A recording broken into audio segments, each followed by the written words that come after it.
այդ նույն ճանապարհի վրա հյուսիս-հարավ, դա հյուսիս-հարավի մի մասն է։ Նույն ճանապարհի վրա էլի խնդրահարույց տեղ կա։ Հարավ-արևմտյան թաղամասի, ուրեմն 200-250 մետրանոց մի հատ հատված կա Բաբաջանյան փողոցի վրա, որ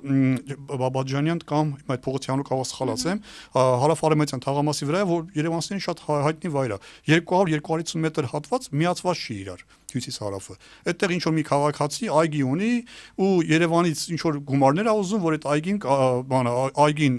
այգու այդ տարածքը հատկացնի ճանապարհին։ Այս իշխանությունները չի կարող այդ հարցը լուծի արդեն 7-8 տարի։ Պատկերացնում եք, այդ ճիշտ է, այդ շինարարությունը սկսել անցած տասնամյակում, բայց շարունակվել է այս իշխանությունների օրը, սրանք չեն կարող այդ հարցը լուծեն։ Չեն կարող այդ ճանապարհը միացնել իրար, որտեղ խցանումներ առաջանում, որ այդ ճանապարհը միանալուց հետո ահագին քաղաքը կբեռնաթափվի, ճիշտ է, այնտեղ մի հատ ուրիշ խնդրահարույց մաս է կա Շիրակի փողոցը, որը գնում է քաղաքի մեջով անցնում, որը նեղ փողոց է, որտեղ